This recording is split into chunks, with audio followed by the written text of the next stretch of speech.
Hello, everybody. This is Pascal from Neutrality Studies. Bonjour à tous. Ici Pascal Lotta, des études sur la neutralité.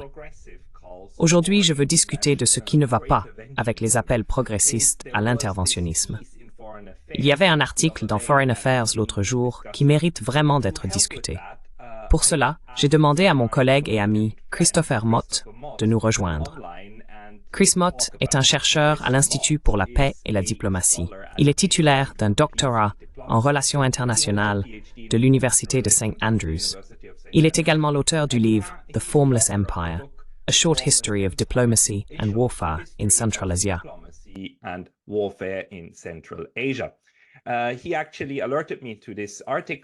Il m'a en fait alerté sur cet article. Et ce que je veux discuter aujourd'hui, c'est celui-ci qui a été publié dans Foreign Affairs. Le cas progressiste pour le pouvoir américain, le repli ferait plus de mal que de bien. C'est un article assez long, écrit par 3 chercheurs. L'auteur principal est Megan Stewart, professeure associée de politique publique et directrice du Centre de politique internationale à la Ford School, et Jonathan Petcun de Duke Law. Ils écrivent essentiellement un long texte sur pourquoi il est important que les États-Unis maintiennent leur interventionnisme et pourquoi les progressistes devraient être d'accord. Chris, quelle a été ta première impression sur cet article? What was your initial thought about this piece? Eh bien, c'est intéressant parce qu'il y a toujours eu de la place pour le mouvement progressiste. C'est évidemment un article centré sur les États-Unis et il y a toujours eu de la place pour que le mouvement progressiste articule davantage un argument sur la politique étrangère. Ils l'ignorent soit ils n'en ont pas vraiment beaucoup. Cela peut être une critique de ceux qui sont au pouvoir, mais il n'y a pas vraiment de vision du monde cohérente. Donc, je suis content que les gens se penchent sur la question. Ce qu'ils font dans cet article, et je pense que nous allons le rendre assez clair, c'est essentiellement réaffirmer l'internationalisme libéral et l'interventionnisme libéral. Ils ajoutent suffisamment de points de discussion qui semblent provenir de la gauche de Bernie Sanders, ou même plus à gauche. Mais c'est intégré dans une vision du monde qui est fonctionnellement indiscernable de l'internationalisme libéral typique, que je soutiendrai être la vision du monde dominante de Washington.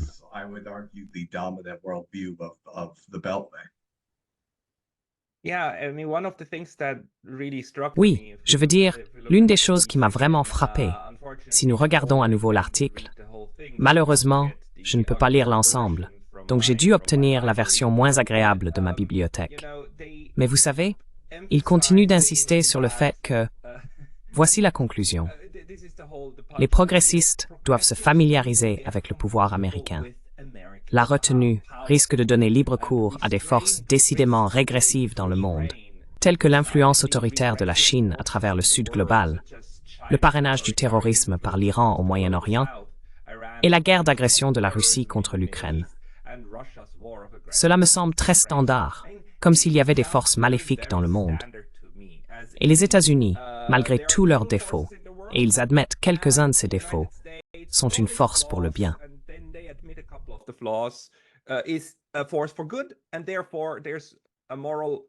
Et donc, il y a une raison morale qui nous pousse à accepter que les États-Unis doivent utiliser leur pouvoir dans les relations internationales. Ils essayent de présenter cela comme une forme de progressisme, le cas progressiste. C'est quelque chose que vous avez souligné dans un article que vous avez écrit plus tôt, avec Arta Moini, à propos de ce conflit éternel. 2 cœurs dans la poitrine des États-Unis. L'un est celui des Washingtoniens, qui croient que la retenue est une vertu et que l'accent doit être mis sur leur propre pays. L'autre est celui des Jeffersoniens, qui croient qu'il y a une cause supérieure dans le monde et que les États-Unis représentent la version libérale et éclairée du meilleur.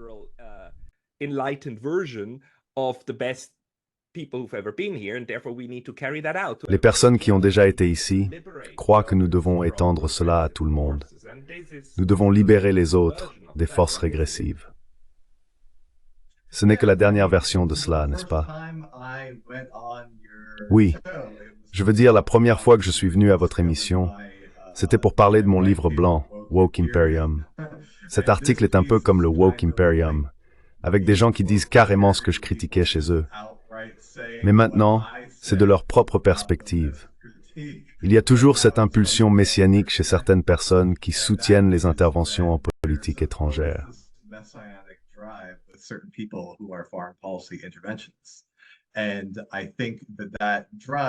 Je pense que cette motivation était supposée, en particulier par les gens de gauche, être davantage une chose de droite ou centriste.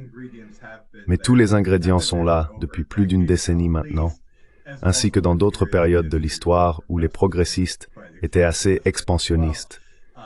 Il y a toujours eu ce moralisme qui peut être utilisé pour rallier les gens, y compris ceux qui sont à gauche du Parti démocrate, à ce genre de projet.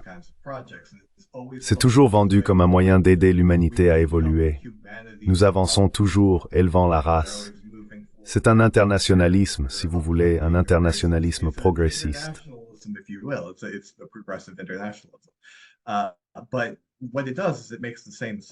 Mais ce qu'ils font, c'est de faire les mêmes suppositions que tous les autres groupes, dont certains qu'ils critiquent dans leurs propres articles, ont fait.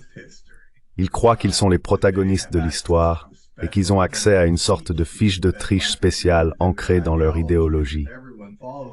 Si tout le monde suit cette fiche de triche, ils réussissent le test. Ils veulent juste aider les gens à avancer dans ce modèle linéaire de développement. Cependant, s'il y a une chose que l'histoire géopolitique montre, c'est que la divergence est tout aussi courante que l'unification. Si vous essayez d'imposer vos valeurs aux autres, vous obtiendrez une réaction négative. C'est une grande omission de leur part, même lorsqu'ils admettent certains problèmes avec l'interventionnisme.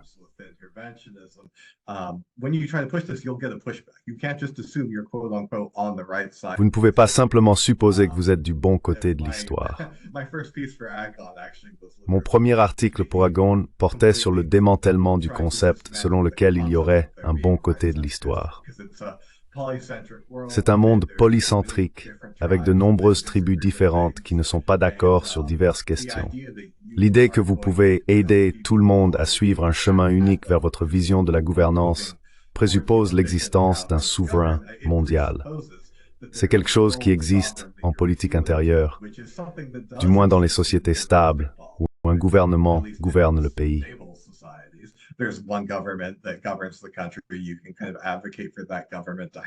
Vous pouvez plaider pour que ce gouvernement ait une vision du monde parce que vous en faites partie. Mais il n'existe pas sur la scène mondiale. L'ONU n'a pas le pouvoir de passer outre la plupart de ses États membres. Alors comment pense-t-il que cela fonctionnerait réellement? Il est intéressant de noter qu'il y a au moins une tentative d'expliquer cela. Ils disent que les progressistes devraient soutenir l'ajout de nouveaux membres au Conseil de sécurité de l'ONU, par exemple. C'est en fait un point assez valable. Je pense que le Conseil de sécurité de l'ONU devrait inclure des pays comme le Brésil, le Japon et l'Inde. Cela le rendrait plus utile, car tout le monde sait que le Conseil de sécurité a plus de pouvoir que l'Assemblée générale.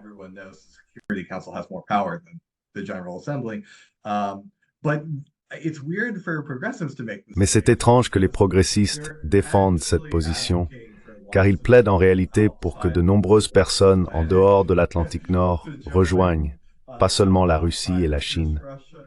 Ces personnes vont avoir des valeurs différentes. Si les progressistes insistent pour voir le progressisme de l'Atlantique Nord comme la voie à suivre pour la paix mondiale, comment cela va-t-il les aider?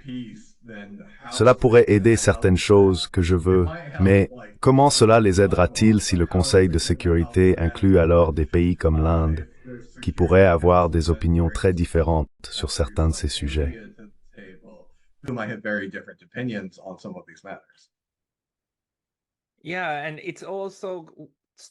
Oui, et c'est aussi étrange pour moi, parce que c'est une proposition avec laquelle tout le monde peut être d'accord, mais c'est très irréaliste à mettre en œuvre. Il est tout simplement irréaliste que les 5 grandes puissances du Conseil de sécurité acceptent de diluer leur influence sur cette institution. L'ONU est pratiquement paralysée telle qu'elle est. Donc, bien que ce soit de bonnes propositions, comme l'ont dit les Japonais, et tout le monde est d'accord, elles sont probablement totalement impossibles à réaliser. Pour moi, cela semble aussi être une façon pour ce groupe de personnes de faire du virtue signaling, en disant « Oh, nous voulons rendre le monde meilleur », mais une façon est par le pouvoir des États-Unis.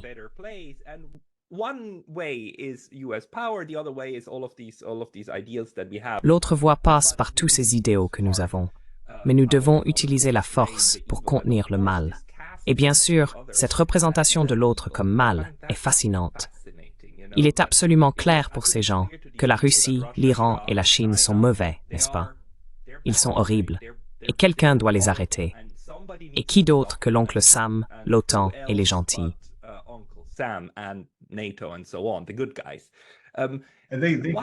Et ils choisissent les 3 pays qui figurent également sur la liste noire des néoconservateurs.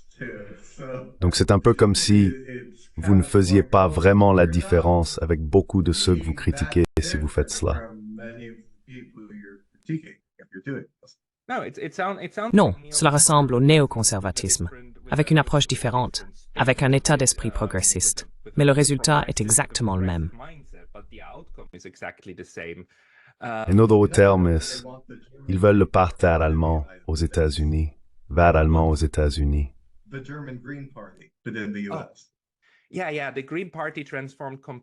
Oui, oui.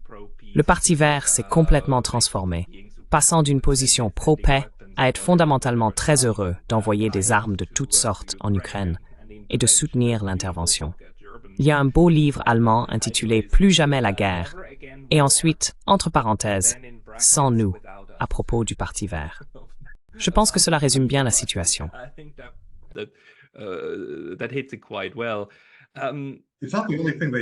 Ce n'est pas la seule chose qu'ils ont changé. Ils ont également changé leur position sur l'énergie au charbon. Donc maintenant, c'est un parti vert pro-charbon, anti-nucléaire, pro-guerre, pro-surveillance. C'est l'une des évolutions de partis politiques les plus fascinantes de ces dernières années, je dirais. Et je pense qu'un article comme celui-ci suggère que les États-Unis devraient suivre une voie similaire. Malheureusement, notre parti vert n'est pas si puissant, mais les personnes à gauche de la ligne principale démocrate devraient effectivement suivre le programme Baerbock et devenir l'arsenal du monde. Bien sûr, dans le contexte américain, c'est particulièrement étrange car le Pentagone et les acquisitions militaires des États-Unis sont parmi les plus grands pollueurs du monde. Donc, c'est une confluence d'événements intéressantes.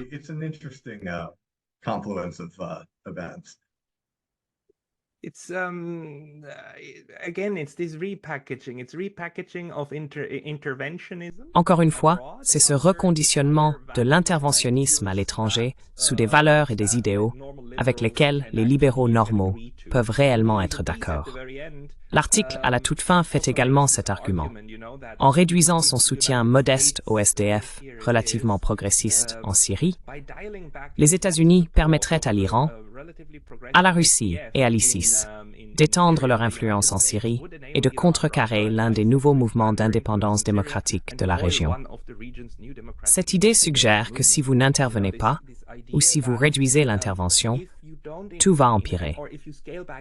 C'est intéressant dans cet article, parce que tous les arguments en faveur de l'intervention sont soit construits autour d'idéaux théoriques, soit de scénarios hypothétiques du pire des cas.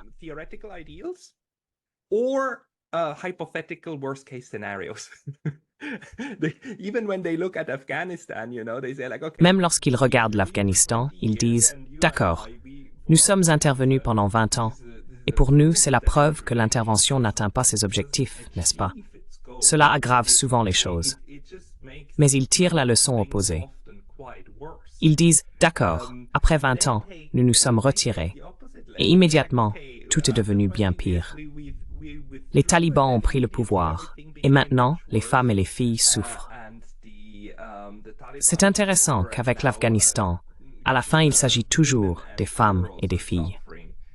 Cette focalisation ne se produit pas avec la Syrie ou d'autres théâtres, mais en Afghanistan, il s'agit toujours des femmes et des filles.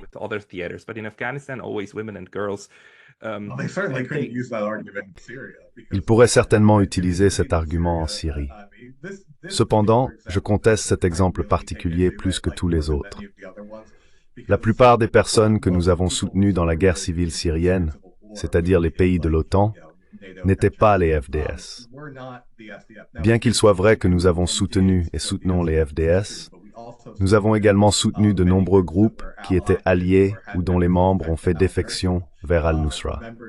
Ces membres allaient ensuite interdire l'éducation des filles et établir des bastions théocratiques, promouvant effectivement le djihad islamique.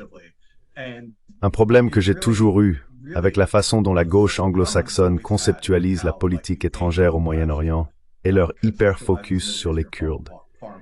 Ils voient les Kurdes comme un exemple progressiste d'un projet pseudo-internationaliste, ce qu'il n'est pas.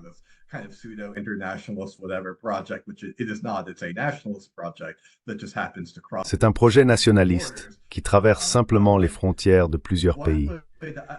Ils s'inquiètent de tous ces scénarios catastrophes. Mon scénario catastrophe est leur meilleur scénario. Un mouvement d'indépendance kurde soutenu par les États-Unis dans plusieurs pays. À quoi cela ressemblerait-il réellement? Cela ressemblerait à une tentative de créer un second Israël dans la région, sauf qu'il n'aurait même pas de port ni d'accès à l'océan. Remali Tifruxonon forever the carry many as a says de la Syrie, de la Turquie, de l'Iran et de l'Irak.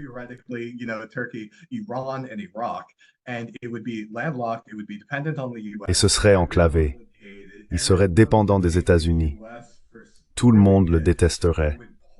Tout le monde détesterait les États-Unis pour le soutenir. Cela empoisonnerait nos relations diplomatiques avec tout le monde dans la région, encore plus qu'elles ne le sont déjà. Et cela est perçu par de nombreuses personnes avec des sympathies de gauche comme une grande chose parce qu'elles le voient comme une expérience dans la prochaine phase du socialisme ou autre. Je suis désolé, mais c'est pourquoi je pense que vous devriez séparer la politique intérieure de la politique étrangère. Sinon, vous finirez par soutenir des choses qui n'ont aucun sens et qui causeront beaucoup de problèmes à l'avenir.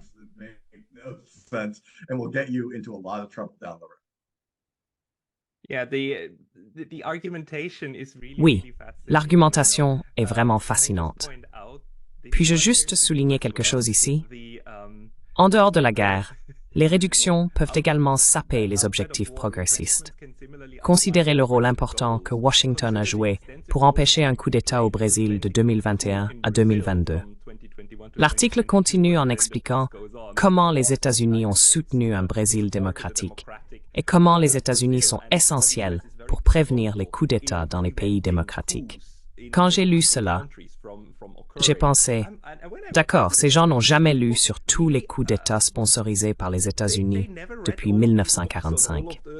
Ils ignorent simplement cette histoire.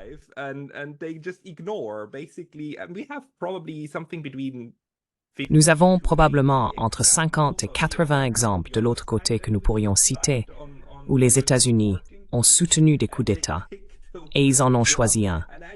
Je ne sais pas vraiment si c'est vrai ou non. Je n'ai pas assez d'informations.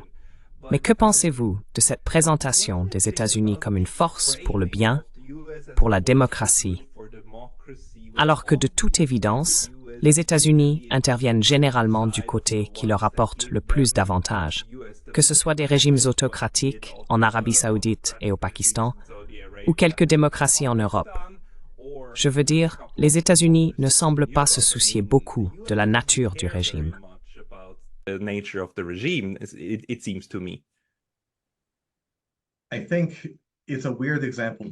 Je pense que c'est un exemple étrange à utiliser parce que si vous allez discuter des coups d'État, vous devrez finalement les comparer. Combien de coups d'État les États-Unis ont-ils soutenus et combien ont-ils opposés? Je ne pense pas que le ratio sera très favorable. Les États-Unis se sont opposés à certains coups d'État dans le passé. Cependant, je ne suis pas convaincu que ce qui s'est passé au Brésil était une tentative de coup d'État. Pas plus que je ne suis convaincu que ce qui s'est passé le 6 janvier était une tentative de coup d'État. Je pense que ces événements sont mauvais, mais certaines personnes exagèrent ce qu'ils étaient vraiment. Il y a certains pays où les gens sont habitués à émeuter autour de leurs bâtiments du Capitole.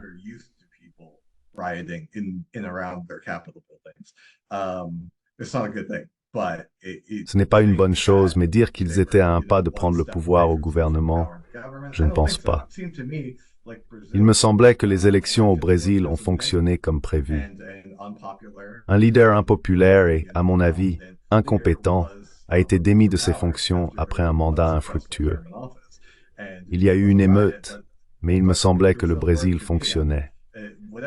Quoi que les États-Unis aient pu faire en coulisses, même si cela s'avère substantiel, je ne pense pas que cela annule le coup d'État de 1953 en Iran. Je ne pense pas que cela annule le renversement d'Aristide en Haïti. Il y a tout simplement trop de contre-exemples. Donc en ce qui me concerne, c'est du tri sélectif.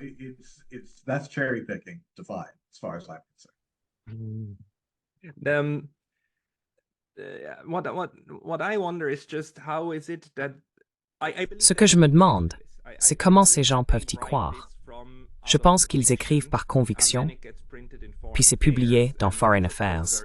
C'est un magazine de politique étrangère très influent, peut-être le plus influent aux États-Unis. Cela crée ou fait partie de l'état d'esprit d'un groupe entier de personnes. Pourquoi pensez-vous que ces personnes intelligentes ne reconnaissent pas qu'elles font du tri sélectif et de l'alarmisme lorsqu'il s'agit de ces scénarios catastrophes?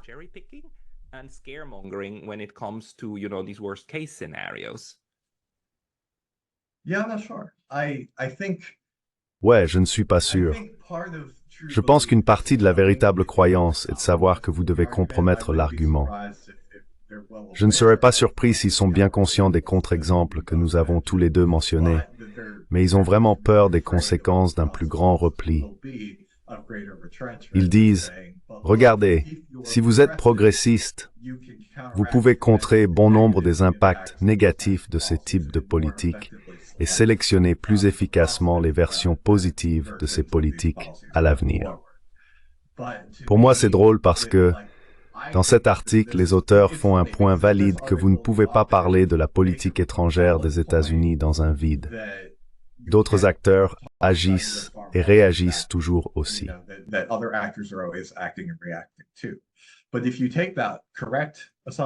Mais si vous avancez cette hypothèse correcte, cela signifie que vous ne pouvez pas soutenir que les Américains progressistes d'aujourd'hui, qui sont les véritables protagonistes de l'histoire, seront capables de créer la synthèse correcte entre interventionnisme et anti-interventionnisme.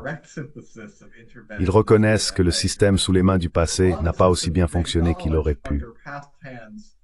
Ils croient qu'ils feront les choses différemment parce qu'ils voient certaines critiques du passé. Cependant, je ne pense pas que ce soit un bon argument si vous avez beaucoup de points aveugles vous-même. Vous ne pouvez pas supposer que vous êtes à l'abri de prendre la mauvaise décision. Vous ne pouvez pas supposer que votre gouvernement ne réagira pas négativement à un gouvernement étranger réagissant à vous. Vous ne serez peut-être pas toujours la personne la plus rationnelle du monde. Si vous êtes particulièrement attaché à une idéologie domestique et essayez de l'appliquer à la politique étrangère, vous ne serez peut-être pas toujours en train de calculer de manière entièrement rationnelle.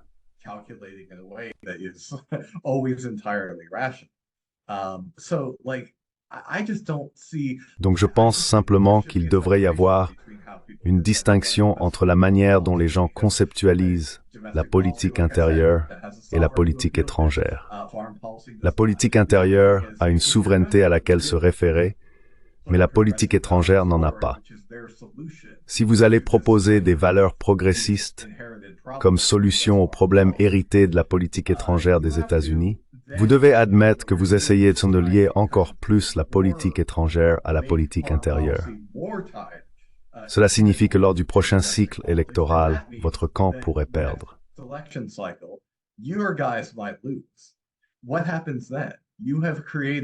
Que se passe-t-il alors? Vous avez créé un État qui ressemble à un État croisé. Que se passe-t-il si un camp complètement différent prend le pouvoir et décide d'utiliser cette logique et cet appareil pour une raison totalement différente? Ce n'est pas de l'histoire ancienne. Ce genre de guerre culturelle à l'étranger n'a pas commencé dans une histoire très récente. Même dans l'histoire américaine du XXIe siècle, comme pendant l'administration Bush, la droite religieuse a fait des choses similaires. Ils sont allés en Afrique et ont essayé de baser tous les programmes d'aide sur l'éducation à l'abstinence uniquement. Ils ont tenté de transformer tous les programmes de santé reproductive sur le continent africain en quelque chose qui promouvait l'éducation à l'abstinence uniquement.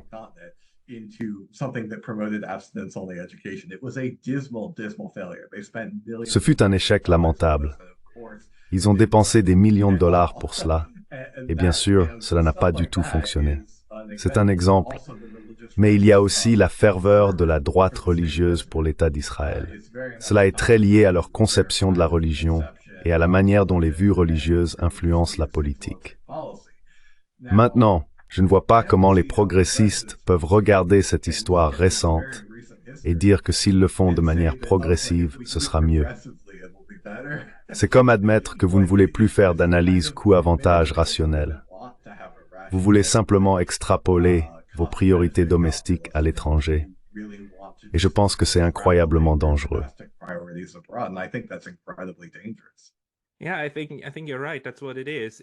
Oui, je pense que tu as raison. C'est l'imposition de ce que tu crois être juste chez toi sur la sphère internationale. On le voit très clairement dans cet article. Ces auteurs ont des croyances fondamentales, et selon ces croyances, le monde international devrait se comporter d'une certaine manière. Les États-Unis devraient tout faire, y compris utiliser la force militaire, pour y parvenir. C'est cette croyance messianique que notre façon de voir le monde est la meilleure. Et même la puissance militaire devrait servir ce but final. Cela laisse de côté la possibilité que peut-être tu te trompes, et aussi le fait qu'il y a des gens dans ton propre pays qui ne sont pas d'accord avec toi. Pense juste à ce qui se passe sur la scène mondiale avec cette vision, surtout si tu échoues, n'est-ce pas?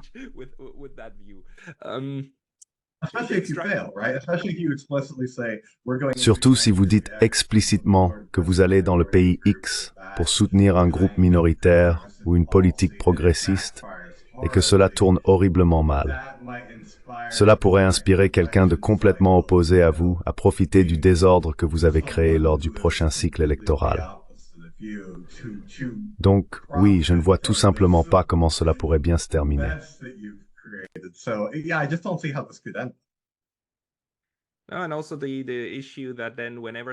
Et aussi, chaque fois que les choses ne se passent pas militairement comme prévu, nous voyons que ces mêmes personnes sont toujours très disposées à imposer des politiques assez horribles à ces pays, comme une forme de vengeance. L'Afghanistan est l'exemple typique. Après 20 ans de guerre, il n'a pas atteint ses objectifs. Les talibans sont revenus dès le lendemain. Ensuite, les États-Unis ont imposé les sanctions les plus sévères au monde, confisquant la richesse souveraine nationale de l'Afghanistan. Ces sanctions sont si sévères que même les médicaments ne peuvent pas entrer en Afghanistan.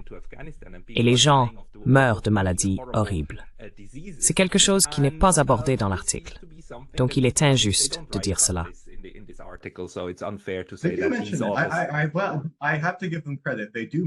Eh bien, je dois leur accorder du crédit. Ils mentionnent que les sanctions américaines contre l'Afghanistan sont très sévères et qu'elles devraient probablement être levées. Ils le mentionnent à la toute fin de l'article. C'est vraiment une réflexion de dernière minute. À la toute fin de l'article, ils réalisent « Oh, quelqu'un pourrait lire notre article et penser cela ». Ils l'ajoutent comme une sorte de dispositif de sécurité. Mais c'est le résultat inévitable des politiques qu'ils préconisent.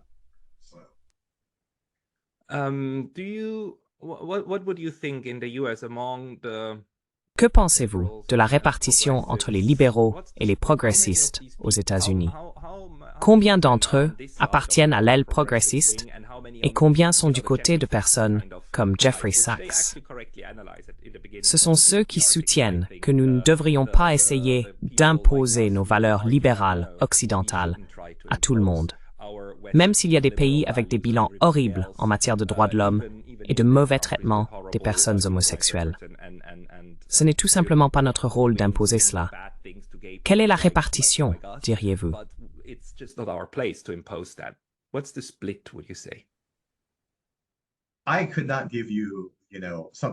Je ne pourrais pas vous donner quelque chose que vous pourriez citer à ce sujet, parce que c'est difficile à dire.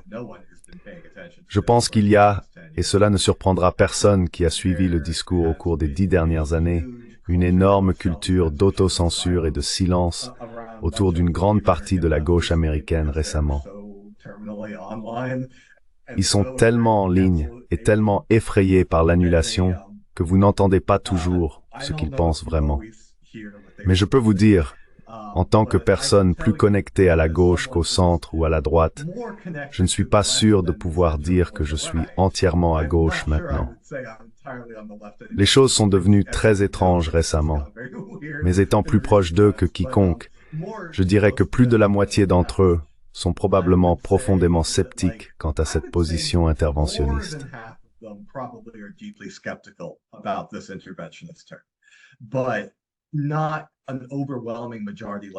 Mais ce n'est pas une majorité écrasante comme cela aurait été il y a plus de 5 ou 8 ans. C'est vraiment difficile à quantifier.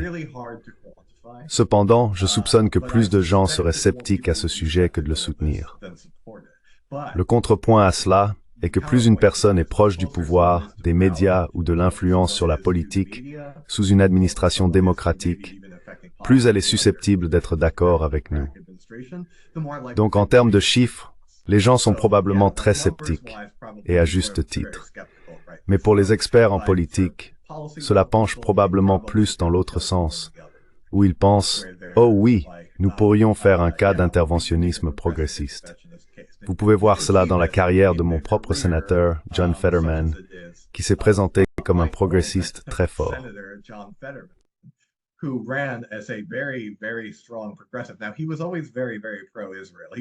Maintenant, il a toujours été très pro-Israël. Contrairement à de nombreux progressistes, il n'avait pas vraiment de vue politique bien articulée. Il a décidé de chercher le soutien de l'AIPAC dans sa primaire. Mais nous savions tout cela avant l'élection. Nous savions qu'il n'était pas excellent sur cette question. Cependant, il s'est présenté comme un candidat très populiste, axé sur l'économie. Puis vous savez, il a été élu et est devenu ce que mes amis et moi appelons de plus en plus le golem de Netanyahou au Sénat. Il est devenu très agressivement néoconservateur en matière de politique étrangère. Ce n'est pas seulement Israël, cependant. Il en fait vraiment un point central. Mais c'est tout l'Ukraine, les budgets de dépenses de défense, et il se plaint.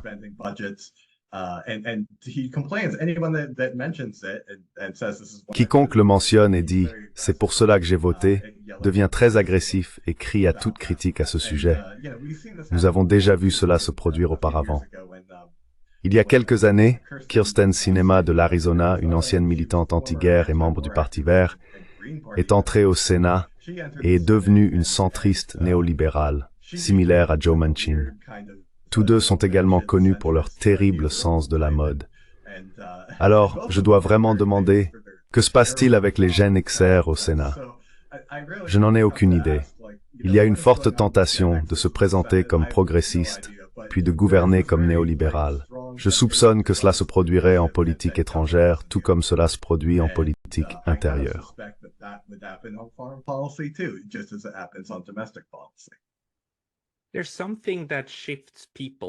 Il y a quelque chose qui fait changer les gens, n'est-ce pas? Et puis, il y a des arguments qui, à un moment donné, prennent racine. Pour moi, le plus intéressant ou le plus évident était la guerre en Ukraine, où beaucoup de progressistes de gauche ont soudainement adhéré à l'idée que ce n'est pas l'impérialisme américain qui pose problème, mais l'impérialisme russe. Ils croient que combattre l'impérialisme russe est une priorité plus élevée que toute préoccupation concernant l'impérialisme américain, qu'ils reconnaissent toujours exister, mais qu'ils considèrent comme beaucoup plus bénin. L'article le mentionne très clairement.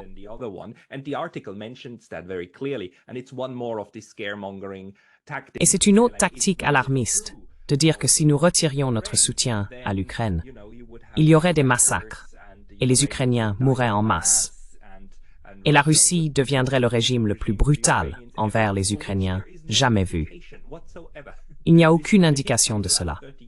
L'histoire des 30 dernières années entre l'Ukraine et la Russie n'a pas été celle où la Russie a essayé de massacrer autant d'Ukrainiens que possible. Les massacres ont commencé avec la guerre et se produisent en fait plus ou moins sur le champ de bataille. contrairement à ce que nous voyons en Israël, où cela se passe à Gaza parmi les civils. Comment pensez-vous que l'impact de certains cas apparemment clairs affecte la pensée des progressistes? Pourquoi les progressistes ont-ils été si facilement convaincus par la guerre en Ukraine?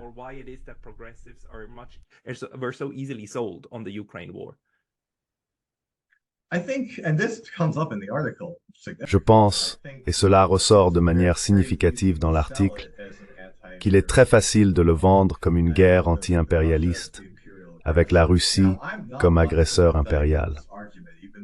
Maintenant, je ne suis pas insensible à cet argument, même si je suis très peu favorable à l'implication des États-Unis dans le conflit. Mais je pense que, oui, la Russie est l'acteur principal, même si je pense que la Russie a été provoquée de nombreuses manières. Et je pense que l'expansion de l'OTAN était une énorme erreur. Je pense que la Russie doit finalement assumer la responsabilité des décisions qu'elle a prises envers ses voisins et à l'étranger. Je ne suis pas en désaccord avec cela. Mais l'idée que l'on puisse et doive surveiller le comportement de tout le monde, peu importe à quel point on le trouve répréhensible, est ce avec quoi j'ai un problème.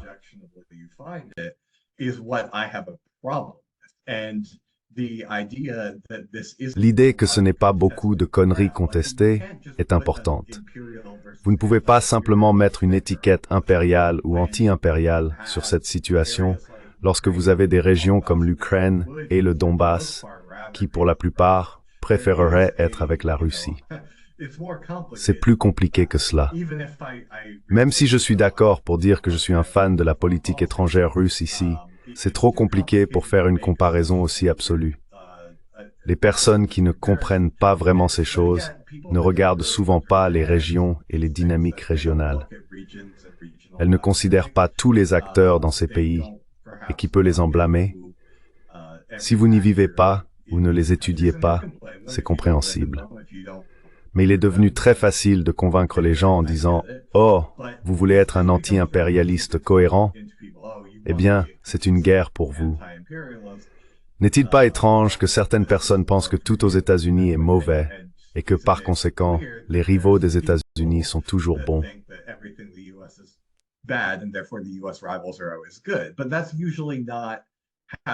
Mais ce n'est généralement pas ainsi que les critiques de la politique étrangère des États-Unis comme moi la conceptualisent. Je ne pense pas que quiconque soit bon en géopolitique. La géopolitique nécessite un niveau de neutralité morale pour comprendre ce qui se passe. Il est tout simplement trop facile de moraliser tout. Le fait est que la Russie aura une domination de l'escalade sur tout pays éloigné de l'Ukraine, parce que cela touche directement à ses intérêts. Si vous pensez vraiment que c'est vital pour le système international et le monde en général, d'accord, mais vous allez devoir expliquer pourquoi, car je suis extrêmement sceptique à ce sujet.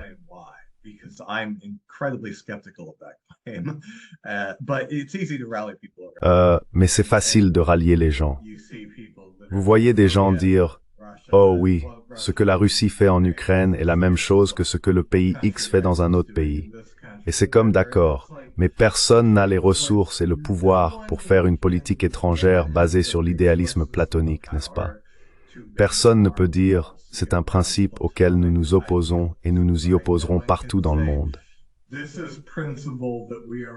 S'ils essayaient de maintenir ces valeurs, ils feraient faillite et ce serait impopulaire. Ils subiraient des pertes en imposant toutes les opérations de maintien de la paix. Ils doivent choisir et sélectionner.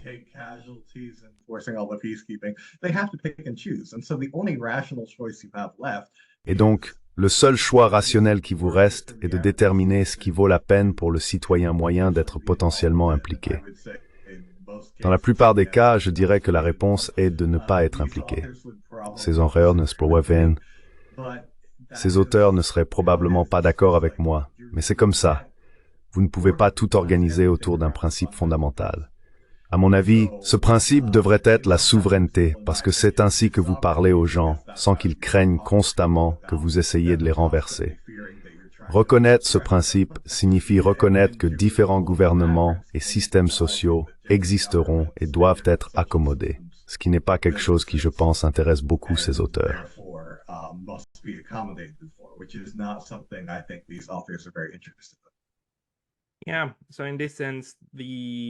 Oui, donc en ce sens, les auteurs de cet article ont quelque chose de très important en commun avec les néoconservateurs. Les deux croient que ce qu'ils veulent prime sur tout le reste. Les néoconservateurs, avant tout, veulent le pouvoir. Ces auteurs, avant tout, veulent que les valeurs gouvernent. Ils sont prêts à faire tout ce qu'il faut, et ensuite à le présenter de manière adéquate. Cela repose sur une simplification excessive du monde. Mais c'est là qu'ils se rejoignent. Ils peuvent se retrouver dans l'idée que nous sommes les bons, ils sont les méchants, donc allons nous battre. Il faut ignorer une histoire très longue et compliquée de chaque conflit pour faire cet argument. Mais cela revient sans cesse dans cette ligne de pensée et dans la ligne de pensée néoconservatrice. Donc, la simplification excessive est leur moyen de le vendre, je suppose.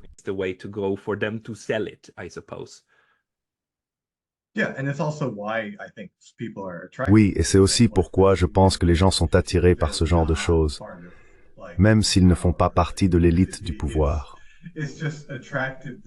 C'est juste attirant de dire « Oh oui, bien sûr, je m'oppose à la guerre des États-Unis en Irak ou en Libye, mais je suis aussi dur et fort et je m'oppose à la Russie en Ukraine. » C'est comme d'accord, mais vous n'êtes pas citoyen de la Russie ou de l'Ukraine, donc votre opinion compte automatiquement moins. Mais d'accord, c'est une déclaration de principe, sans vraiment une déclaration de politique substantielle.